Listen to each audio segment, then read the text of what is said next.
नमस्कार, आप देख रहे हैं आई इंडिया और मैं हूं डॉक्टर पंकज सिंह गौर। उत्तर प्रदेश के बहराइच में हिंसा की आग शांत होने का नाम नहीं ले रही है। हालांकि हिंसा पर पूरी तरीके से काबू पाया जा चुका है, लेकिन हिंसा को लेकर अब भी पुलिस विभाग में रुक रुक कर कार्रवाइयां हो रही हैं। और हो भी क्यों ना, सबने देखा कि पुलिस की किस तरह लापरवाही देखने को मिली, कैसे हिंसा भड़की और दूसरे दिन तक कैसे बहराइच का महसी इलाका धू धू कर जलाया गया। सबने देखा दुर्गा मूर्ति विसर्जन के दौरान कैसे झंडे का विवाद हुआ और उसके बाद किस तरीके से हिंसा फैली, कैसे एक शख्स की जान गई, कैसे गोली लगी, कैसे मौत हुई और अगले दिन जब उसका अंतिम संस्कार शुरू हुआ तो फिर किस तरीके से भीड़ ने उपद्रव किया और हिंसा फैलाई, ये तस्वीरों में साफ तौर पर देखा जा सकता है। और इसके लिए सीधे तौर पर बहराइच का जो स्थानीय पुलिस प्रशासन था वो बेहद लापरवाह नज़र आया और बेहद इसमें लापरवाह के साथ साथ जिम्मेदार भी नज़र आया, क्योंकि ऐसी तस्वीरें आती रहीं जब उपद्रवी उपद्रव करते रहे और पुलिस खड़ी देखती रही और कुछ नहीं कर सकी। जी हाँ, स्थिति को नियंत्रण में करने के लिए आप सभी ने देखा होगा जब राजधानी से एसटीएफ चीफ अमिताभ यस पहुंचते हैं और सड़क पर नंगी पिस्टल लेकर उपद्रवियों को ललकारते हैं, तब कहीं हिंसा शांत हो पाती है। हिंसा का वह दौर जिन लोगों ने झेला है ये वही समझ सकते हैं, जिनके घर फूके गए हैं, जिनके प्रतिष्ठानों में आग लगाई गई है या जिनको चोटें पहुंची हैं या जिनका सब कुछ जल चुका है, वो जान सकते हैं कि हिंसा का जो दंश है वो किस प्रकार बहराइच में बना हुआ है। और रुक रुक कर बहराइच को लेकर अक्सर कई ऐसे मामले आते हैं जो वो सुर्खियां बन जाते हैं। पिछले दिनों देखा कि हिंसा को लेकर भाजपा के महसी से विधायक सुरेश्वर सिंह ने अपने ही पार्टी के लोगों पर मुकदमा दर्ज कराकर और इस मामले को और भी हाईलाइट कर दिया था और विपक्षी दल खासकर समाजवादी पार्टी के राष्ट्रीय अध्यक्ष अखिलेश यादव इस मामले को लेकर भाजपा पर हमलावर हो गए, जिसके जवाब में सुरेश्वर सिंह को प्रेस वार्ता करनी पड़ी और सफाई देना पड़ा कि उन्हें नहीं पता था कि भाजपा का इसमें कोई नेता है जिनके विरुद्ध उन्होंने मुकदमा दर्ज कराया है।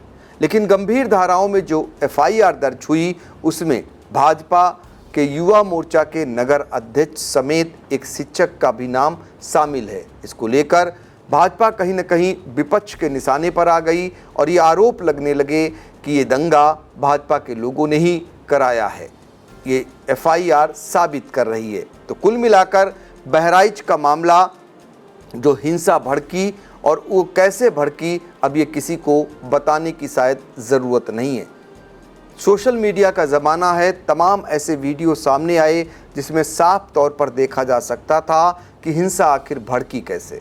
लेकिन जिस तरीके से गोली लगी युवक को और उसके बाद जो हिंसा भड़की और हिंसा के बाद जब पीड़ित का परिवार मुख्यमंत्री से मिलने गया तो उस समय तो संतोष व्यक्त किया, लेकिन अगले दिन जो मृतक था उसकी पत्नी ने जो सोशल मीडिया पर एक वीडियो वायरल किया वो कहीं न कहीं सवाल खड़ा करने लगा। लेकिन हम आपको पिछले दिनों एक वायरल हुए वीडियो को दिखाते हैं। उस वीडियो को देखकर आप समझ जाएंगे कि उत्तर प्रदेश की जाबाज पुलिस किस तरीके से जाबाज है, ये बताने की शायद ज़रूरत नहीं है। आप देख सकते हैं कि लोग यानी उपद्रवी हाथों में डंडे लेकर सड़क पर दौड़ रहे हैं और उनके साथ पुलिस भी डंडे लेकर खाकी वर्दी पहनकर चल रही है, लेकिन उपद्रवी जो कुछ कर रहे हैं उसे वो कतई नहीं रोक रही है। पहले ज़रा देखिए कि उपद्रवी कैसे काफ़ी देर तक एक कार को तोड़ते रहते हैं और उनके साथ में चल रही पुलिस आराम से जाती रहती है। वो भला रोकने का भी साहस नहीं करती या रोकना ही नहीं चाहती है। यही साबित कर रहा है ये वीडियो। इसे ज़रा देखिए।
तो आपने ये वीडियो देखा। आपको बता दें कि बहराइच हिंसा को लेकर पहले भी कार्रवाइयाँ हुई, पुलिस के तमाम अधिकारियों पर गाज गिरी। वहाँ के सीओ, वहाँ के एडिशनल एसपी, वहाँ के एसएचओ को पहले ही हटाया जा चुका था, लेकिन अब बड़ी कार्रवाई बहराइच की एसपी वृंदा शुक्ला ने की है, जिसको लेकर एक बार फिर चर्चा है कि आखिर ये कार्रवाई हुई क्या है। तो 2 थानों के पुलिस फोर्स पर एसपी वृंदा शुक्ला ने गाज गिरा दी है, उन्हें हटा दिया है। तो आप अंदाज़ा लगा सकते हैं कि आखिरकार ये मान लिया गया है कि जो हिंसा हुई बहराइच में वो कहीं न कहीं जो पुलिस प्रशासन था उसका फेलोर था, उसकी लापरवाही थी पुलिसकर्मियों की, वो रोक नहीं पाए और तमाम प्रतिष्ठानों में आग लगा दी गई। इसके लिए पहले ही मैंने बताया आपको, एसएचओ को हटाया जा चुका है, सीओ को हटाया जा चुका है और एडिशनल एसपी को हटाया जा चुका है। अब जो कार्रवाई हुई है वो 2 थाने ऐसे हैं, हरदी और रामगांव। यहाँ के 29 ऐसे पुलिसकर्मी हैं जिन्हें लाइन हाजिर कर दिया गया है, वहाँ से हटा दिया गया है और अब वहाँ पर नए पुलिसकर्मियों को तैनात कर दिया गया है। ये कार्रवाई बहराइच के एसपी वृंदा शुक्ला की ओर से की गई है और इसको लेकर अब लोग चर्चा भी करने लगे हैं, क्योंकि इसमें 29 सिपाही हैं और बाकी हेड कांस्टेबल हैं जिन्हें लाइन हाजिर किया गया है। अब सारा दारोमदार इन कांस्टेबलों पर, हेड कांस्टेबलों पर आ गया है और इसीलिए उन्हें लाइन हाजिर कर दिया गया है। तो कुल मिलाकर एक बड़ा विवाद जो 13 अक्टूबर को हुआ था, जो हिंसा फैली थी, उस हिंसा के बाद करीब 20 दिन बाद ये कार्रवाई अमल में लाई गई है। यानी स्थानीय पुलिस की लापरवाही मानी गई है और उन्हें लाइन हाजिर करने की कार्रवाई की गई है, जिसको लेकर शुरू से ही ये कहा जा रहा था कि बहराइच की हिंसा के लिए सीधे तौर पर स्थानीय प्रशासन जिम्मेदार है, पुलिसकर्मी वो जिम्मेदार हैं जो हाथों पर हाथ धरे बैठे रहे और बलवाई जो थे, जो उपद्रवी थे, वो दंगा करते रहे, बवाल करते रहे और जिनके कंधों पर सुरक्षा व्यवस्था की जिम्मेदारी थी वो उसी भीड़ में चलते रहे और उन्होंने डंडा पटकना भी मुनासिब नहीं समझा, जो ये वीडियो खुद बता चुका है, आपने देखा ही होगा। तो ऐसे में इन कांस्टेबलों के खिलाफ कार्रवाई होने के बाद क्या संदेश कोई जा पाएगा? क्योंकि इतने दिन बाद अब लगा कि इसमें लापरवाही है और सभी को लाइन हाजिर करना पड़ा। तो ऐसे में यदि तुरंत एक्शन ले लिया गया होता, कुछ दिन बाद ही ले लिया गया होता, तो एक संदेश जाता। वो संदेश सरकार का जो जाना चाहिए था वो शायद नहीं गया, क्योंकि रुक कर कार्रवाइयाँ हुई। पहले एसएचओ को हटाया गया, फिर सीओ को हटाया गया, फिर एडिशनल एसपी को हटाने में समय लगा, फिर उसके बाद अब कांस्टेबल और हेड कांस्टेबल को हटाया गया, जो ये साबित करता है, जो कहीं न कहीं ये बताता है कि पुलिस की लापरवाही थी, लेकिन सरकार को या जिम्मेदारों को इतने दिन लग गए उन्हें लाइन हाजिर करने में, जो अपने आप में बड़ा सवाल बना हुआ है। आई इंडिया की परफॉर्मेंस का रिपोर्ट कार्ड एनालिसिस रिपोर्ट में गढ़ा गया नया कीर्तिमान। 15 सितंबर से 12 अक्टूबर तक का हाल, 28 दिनों में 30 लाख व्यूज हुए पार, 1.25 लाख घंटे वॉचिंग का ग्राफ, 7500 बने नए सब्सक्राइबर्स, 1 लाख से ज्यादा दर्शक रोज देख रहे आई इंडिया, 5000 घंटे पहुंची डेली वॉचिंग। शुक्रिया हम पर भरोसा जताने का, संकल्प बेहतर से और बेहतर बनाने का। देखते रहिए आई इंडिया, खबर आपकी, नजर हमारी।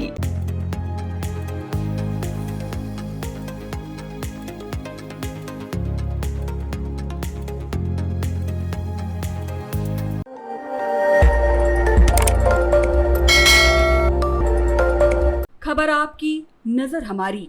देखते रहिए आई इंडिया।